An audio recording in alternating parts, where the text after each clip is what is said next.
فإن أحسن الحديث كتاب الله تعالى وخير الهدي هدي محمد صلى الله عليه وسلم وشر الأمور محدثاتها وكل محدثة بدعة وكل بدعة ضلالة وكل ضلالة في النار اللهم إنا نعوذ بك من عذاب النار.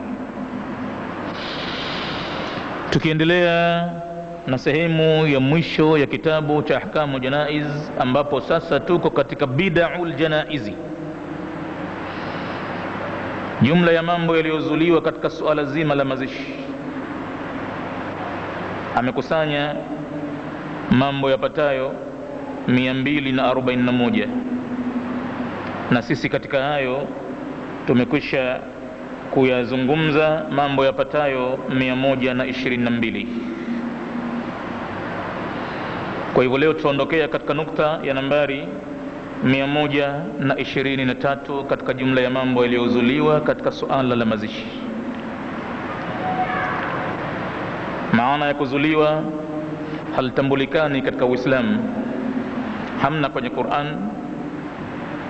hakupata mtume kufanya wala kusema lifanywe wala angalau kufanywa mbele yake na akalikubali, na ndiyo maana ikaambiwa limezuliwa. Jambo la 123, alqira'atu lilamwati, kisomo kwa ajili ya waliokufa. Hili jambo halipo kabisa katika Uislamu, na linakuwa ni gumu, linakuwa ni jambo ambalo watu wanafanya upinzani, huyu kasema hivi, huyu kasema hivi, lakini kwa hakika kisomo kwa ajili ya waliokufa katika Uislamu halipo. Ukisikia watu wamesimama wanasalia jeneza na wanasoma alhamdu, basi pale kwa hakika wanamwabudu Muumba, na kisomo kile sio kwa ajili ya maiti, pale anaabudiwa Muumba kwa sura ya kusalia. Na yanayofuatia tena yaliyomhusu maiti ni kuombewa dua. Hilo lipo. Bali wale wanaosema ya kwamba kwani Qur'ani si dua, Qur'ani si dua, nafsi yake si dua, bali ndani yake mna maneno. Mwenyezi Mungu amewataka waja wake waombe namna hiyo iliyofundishwa ndani ya Qur'an. Na wakati mtu anaomba kwa kutumia dua iliyomo ndani ya Qur'ani, huwa haisome ile aya ya Qur'ani nzima, bali atakiwacha kukisoma ni ile dua iliyofundishwa kwenye Qur'ani. Akiisoma ile aya ya Qur'ani yenyewe itakuwa anafanya makosa. Sio aanze kusema kwa mfano, wa minan nasi man yaqulu rabbana atina fid dunya hasana wama lahu fil akhirati min khalaqi wa minhum man yaqulu rabbana atina fid dunya hasana wa fil akhirati hasana wa qina adhaban nar. Tunapoomba dua hii hatuanzi wa minan nasi au wa minhum man yaqulu, hatuanzi hivyo, hatuanzi kwenye aya ya Qur'ani. Moja kwa moja tunachukua pale Mwenyezi Mungu alipotuambia kwamba kuna miongoni mwa watu wanaosema, na sisi huwa tunajifanya ni miongoni mwa watu hao, basi tunasema rabbana atina fid dunya hasana. Hatuanzi mwanzo wa aya. Ukianza mwanzo wa aya makosa. Nafsi ya Qur'ani yenyewe si dua, bali ndani yake kumefundishwa namna ya kumuomba Mwenyezi Mungu. Alqira'atu lilamwati ni katika moja ya jambo ambalo limezuliwa katika dini. Wa alaihim, na juu yao maiti hao kisomo hicho. Kwa hakika jambo hili kuwa ni uzushi limetajwa kwenye kitabu As-Sunan wal Mubtadaati katika kurasa nambari 63 mpaka 65. Imezungumzwa habari hiyo, yeye huyu mwandikaji wa Ahkamu Janaiz Albani ameona mle. Kisha akasema Albani yeye mwenyewe sasa, wandhur, ukitaka zaidi angalia almas'ala kwenye kitabu hichi, kwenye mas'ala nambari 117 kwenye sahifa hapa ameitaja 173, lakini bora kuanzia katika 168 mpaka 169 na mpaka kufikia 170. Hiyo habari ndio naipata vizuri hapo kuanzia pale. Basi kama unacho kitabu tutafanya kupitia kidogo, tujikumbushe kwa nini kisomo kikawa kimezuliwa kwa ajili ya maiti. Na maneno yatakayosemwa hapo ni kwamba hawa wamezidi, wanakataza watu kusoma Qur'ani. Tena mtu kama kusoma Qur'ani asome nini chengine? Haya ni maneno ya ubabaishaji. Hakuna mtu aliyosema kwamba Qur'ani sisomwe. Hakuna mtu aliyokataza kusoma Qur'ani. Hayo ni maneno ya ubabaishaji. Maana yake imekuwa kama Namrudh wakati amemwita Nabii Ibrahim kuja adiliana naye baada ya kusikia kuna mtu analingania kuwepo kwa muabudiwa. Na wakati huo Namrudh aliyetawala katika maeneo ya Babylon wakati ule, alikuwa yeye ndiye amejitaja kuwa mtukufu zaidi katika dunia. Yeye ndio kuabudiwa, amewaabudisha watu miaka na miaka. Katokezea sasa Nabii Ibrahim anawaambia watu kuna kuabudiwa mmoja peke yake. Limemkera hilo, kamwita kamenjoa. Nabii Ibrahim hakushtuka wala hakubabaika, alijua kwamba ni sehemu yangu ya da'wa na kwenda kuifanya. Alipofika Namrudh anamtikisa Ibrahim, anamwambia we nakusikia unasema kwamba kuna kuabudiwa mmoja peke yake, na hapa mimi haeleweki mwingine isipokuwa mimi. Nasikia unakitaja kijitu kimoja, Allah si nani? Hebu niambie nani? Hamtaja nani kuabudiwa wewe?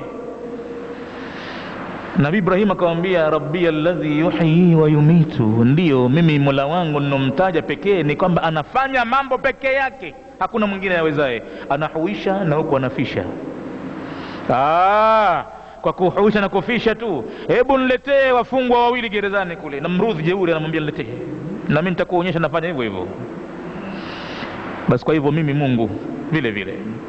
Walipoletwa wafungwa wawili, akatoa amri mmoja, akasema huyu mnyongeni mara moja tu.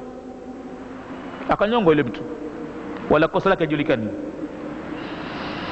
Na mmoja akamwambia wewe kuanzia sasa hivi huru nda zako. Akamwambia Ibrahim, mimi nishaua hapa na vile vile nishahuisha vile vile hapa. Mmoja yu hai na mmoja kiko vile mbalini, chamcha kitanzini zamani. Nabii Ibrahim sasa alipomuona anajitia pambani na watu wa batil, siku zote wanataka wababaishe haki. Mara atakwambia mtu anakataza watu kusoma Qur'ani. Yaani mtu mwenye itikadi ya Kiislamu akisikia kwamba kuna mtu huko anapinga Qur'ani sisomwe, basi yeye hataki tena kujiuliza wala kumfuatia. Bwana, hebu nikamsikilize kwanza huyo mtu nani huyo, na anapata watu wa kumsikiliza huyo. Haya, kwa maneno gani atasema Qur'ani sisomwe? Hebu nikamsikilize. Mtu achukue kitabu hiyo, anaamini moja kwa moja kwamba kuna mtu huko anapinga watu wasome Qur'ani.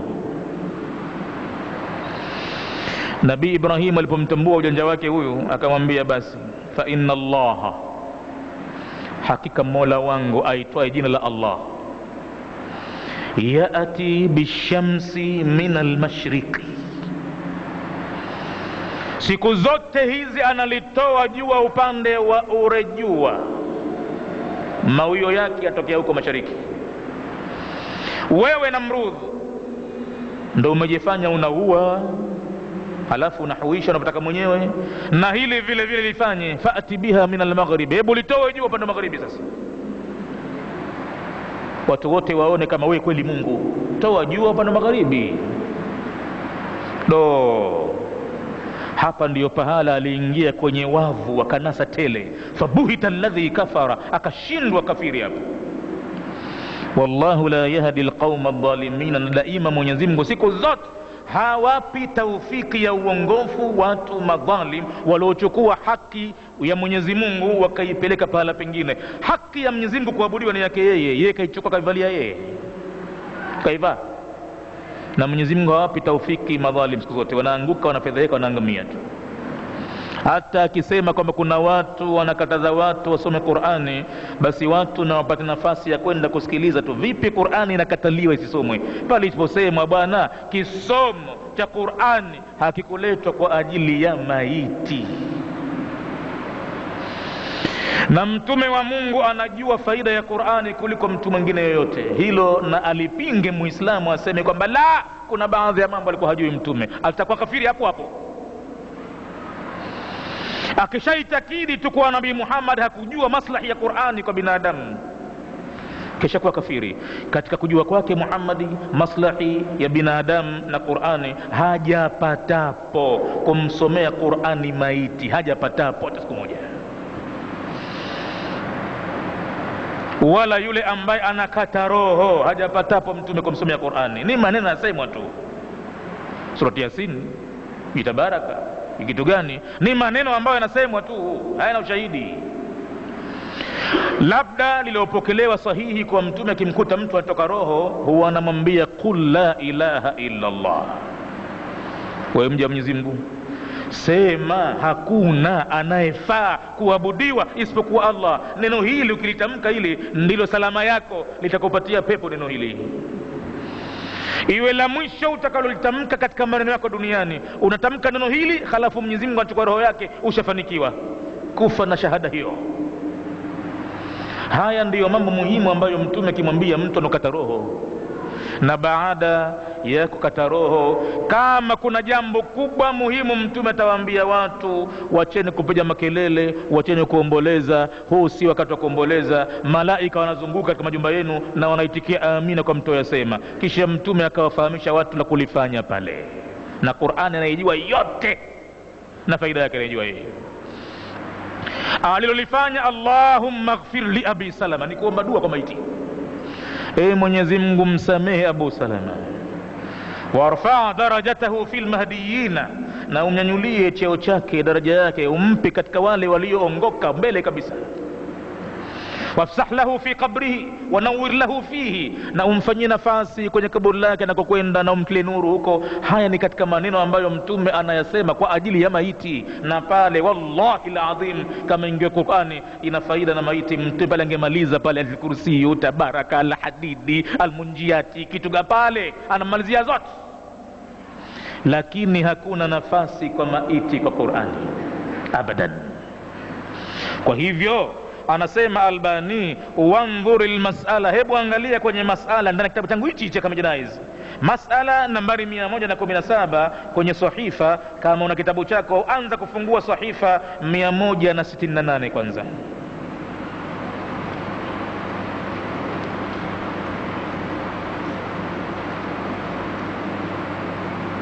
Katika ukurasa nambari 168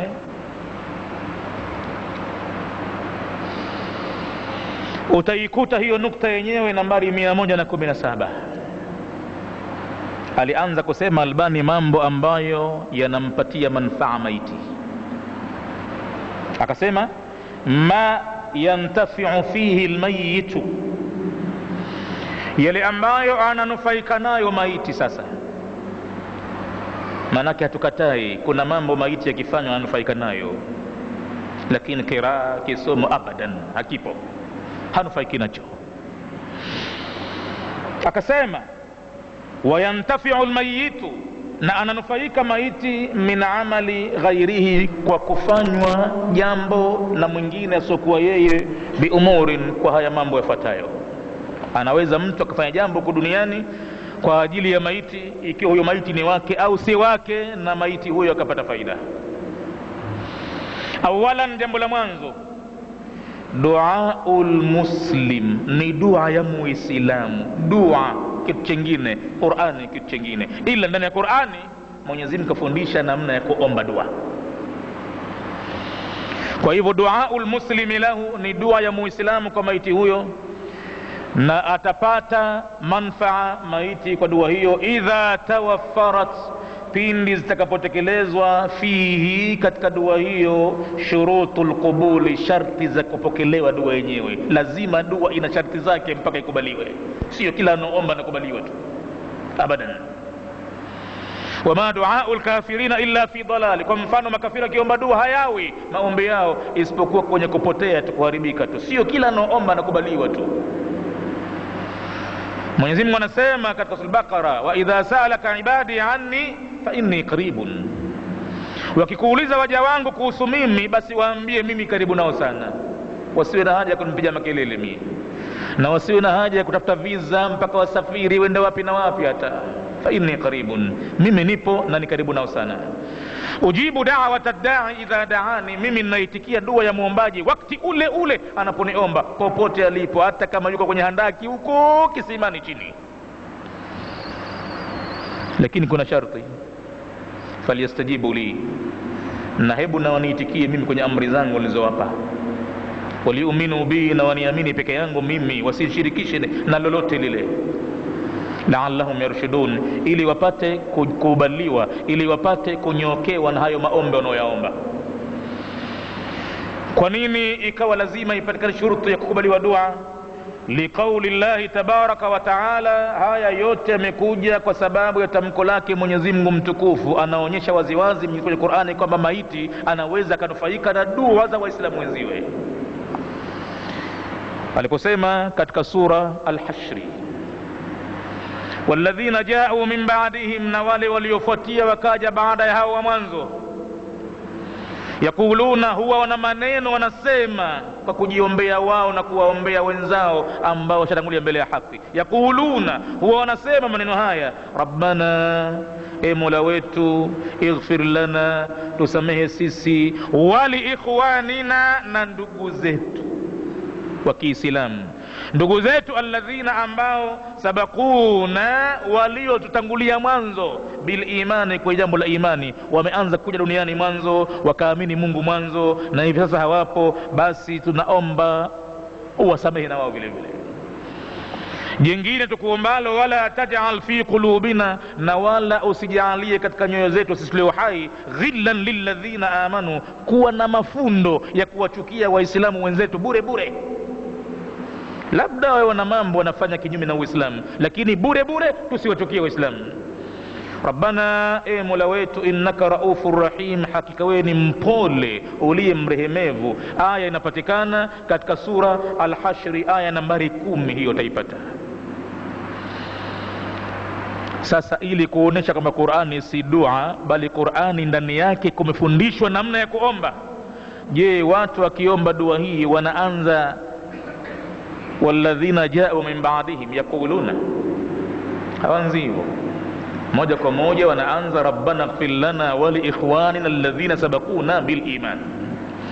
Na kama wataanzia ukiwasikia watu walladhina ja'u min ba'dihim, basi hawakuifahamu Qur'ani ni vipi ilivyo. Hapa wewe utakiwacho ni kuomba ile dua ambayo Mwenyezi Mungu amesimulia. Kuna wengine ambao wamekuja baada ya hao, wana maneno mazuri wanaoyasema kwa ajili yao na kwa ajili ya ndugu zao. Maneno yenyewe ni haya, ربنا اغفر لنا ولإخواننا الذين سبقونا بالإيمان ولا تجعل في قلوبنا غلا للذين آمنوا ربنا إنك رؤوف رحيم.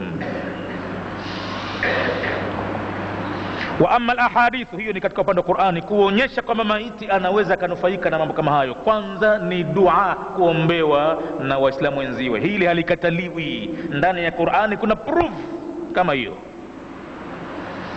Dua kitu kingine kabisa. Na tunaposema kwamba Qur'an haimfikii maiti, kwa sababu kiongozi alikuwepo na hakuonekana akihimiza, akifanya wala chochote kile. Na yeye hakuna muislamu atakayetokezea akasema kwamba Muhammad alikuwa hafahamu Qur'ani msingi wake, hafahamu maana yake, na kwa hivyo aliacha maslahi chungu nzima kwa ajili ya Qur'ani. Akitokezea huyo, basi amekufuru. Hivyo ndivyo namna mtu anavyotakiwa kumwamini Nabii Muhammad, amwamini hivyo, bali na mitume wote waamini hivyo. Mwenyezi Mungu amewachagua, Allahu ya'lamu haythu yaj'alu risalata, na Mwenyezi Mungu anajua wapi pa kuweka ujumbe wake. Anajua, hasukumi, abatishi. Anampima, anampeleleza, anamchunguza yupi atakayenifaa. Na kwa hivyo ndiyo maana manabii akawavika taji maalum kwamba wao almaasumuna, wamehifadhiwa, wamelindwa na kufanya mijambo mikubwa ya midhambi, wamehifadhiwa, hawafanyi wao. Ukisikia pahala mtu anamzungumza mtume wa Mungu kafanya hivi, ni uongo. Kuwa Nabii Suleimani kampeleka mtu vitani kwa ajili ya kwamba alikuwa na mkewe akimtaka sana, akimpenda sana, uongo. Hao manabii hawako upande huo. Ukifungua kitabu cha Biblia, kama utaona kwamba Nabii Luti watoto wake wale wakaona, sasa hapa sisi akimalizika mzee hapa, nani atakuweko hapa?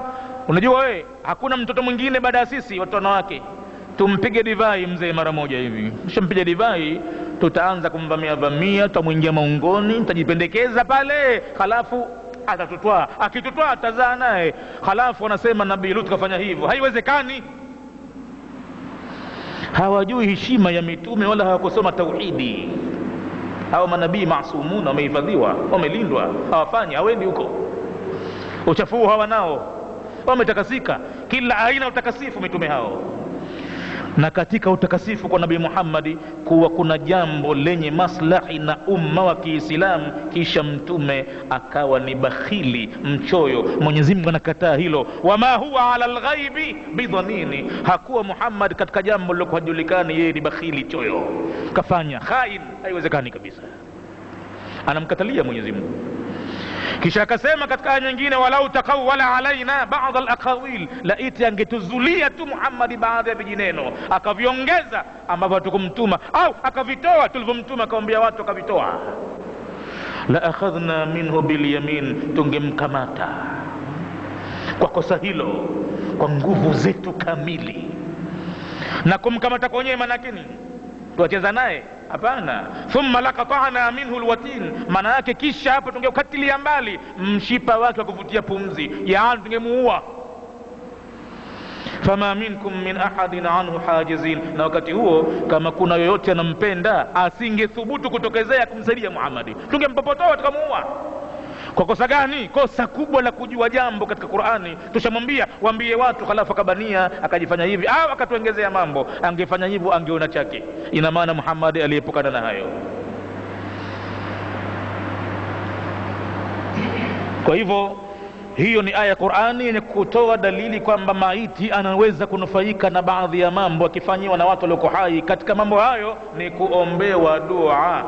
Wa amma al-ahadithu, ama kwa upande wa hadithi, fahiya kathiratun jiddan, nazo ziko nyingi sana zenye kuonyesha maiti ananufaika katika kuombewa dua. Wa qad sabaqa ba'dhuha, huko tunakotoka nyuma kitabu hichi zimetangulia baadhi yake. Wa yati ba'dhuha, na hapa akasema zitakuja baadhi yake, fi ziyarati al-qubur, katika jambo la kuzuru makaburi zitakuja. Na katika mambo ya bid'ah al-janaiz itakuja mlango baada ya huu, utakuja mlango wa ziyaratul qubur, utaona dua hizo vile vile. Wa du'a nabii, na vile vile dua ya mwenyewe bwana mtume sallallahu alaihi wasallam lahum, kuombea maiti. Mtume nafsi yake akiombea maiti, kuonesha kama maiti ananufaika tu. Wa amruhu bidhalika, na amri yake mtume kwa jambo la kuwaombea dua maiti. Wa minha, na katika hadithi hizo, qauluhu sallallahu alayhi wasallam, tamko lake mjumbe wa Mwenyezi Mungu sallam aliposema, da'awatul mar'il muslim, dua ya mtu muislamu, li akhihi, kumwombea nduguye muislamu mwenziwe, bi dhahari alghaibi, wakati anapotumia dhahari alghaibi, mgongo wa kwamba mwenzake hayupo, hana habari kama anamuombea. Dua ya ndugu muislamu, kumwombea ndugu muislamu mwenziwe wakati anaombewa hana habari. Anasema mtume, mustajabatun, ni yenye kujibiwa. Ndugu yako kishakufa, pengine umemkumbuka wewe, ukaanza baada ya sala zako pale ukamwombea, au ukafanya kuzuru mpaka kwenye kaburi lake pale ukamtolea salamu pale, na halafu ukamwombea dua. Dua ile mustajaba, ikiwa hasa utaifanya bidhahari alghaibi, tokea aliko yuhai hana habari kama unamwombea, basi naam, dua hiyo mustajaba, tena haraka sana ujibiwa. Inda rasihi, kichwani kwake, malakun, kuna malaika, muwakkalun, aliyowakilishwa, kullama daa, kila anapoomba muislamu, li akhihi, kwa ndugu yake muislamu mwenziwe, bi khairin, kumwombea mambo mema, qala almalaku, husema yule malaika, almuwakkalu bihi, aliyowakilishwa kwa dua hiyo, husema amin walaka mithlu, mimi naitikia kwa Mwenyezi Mungu. Mwenyezi Mungu kubali aliyoomba huyo, anamwombea ndugu yake, kubali Mwenyezi Mungu, na wewe una mfano wa unayomwombea mwenzako. Yani muombeaji anapata na yeye sehemu ile ile anaombea mwenziwe. Hapo ni kitu mtu, wewe muombee ndugu yako tu Muislamu, yu hai au kishakufa, na wewe una mfano wa yale ambayo unamwombea mwenzio. Lakini si Qur'ani al-Karim kabisa kabisa. Qur'ani haina munasaba na kumfikia maiti kabisa kabisa. Na kama mtu atasema ya kwamba basi nahonga, nagawa thawabu zake, bwana, hujagawa thawabu bado, wewe unasema tu thawabu uzijui, hutokubali kutoa thawabu yako wewe kumpa mtu, unasema sasa hivi tu. tena na awe mpaka mzee wako aliyokuzaa, aliyokuchukulia mimba miezi 9, utamkatalia hivi hivi, sitoi. Maana ndo kitu cha pekee cha kukuvusha hicho, kila mmoja na chake. Hakuna jambo la kugawa thawabu ovyo ovyo, na thawabu hakuna ajuai ni kitu gani ila Mwenyezi Mungu mwenyewe. Na vipi kilivyo, wingi wake, wapi kimewekwa, Mwenyezi Mungu peke yake ndiye mwenye nacho kitu hicho. Hakuweka mlango kwamba mtu anaweza kuchukua thawabu kama mtu mwingine, ila kuna siku ya mpunjano, mtu atanyang'anywa kwa nguvu, akipenda asipende, thawabu zake za mambo yake mema aliyoyafanya kama anayo, kwa kuwa ndani yake kuna dhulma za watu, kawadhulumu, hapa kama gadamu, hapa kapiga, hapa katukana, hapa kaiba, hapa kafanyaje. Kwa hakika wale wote watajipanga foleni, kila mmoja anangojea haki yake siku ya kiyama. Kilipo cha huko si dirham wala dinar.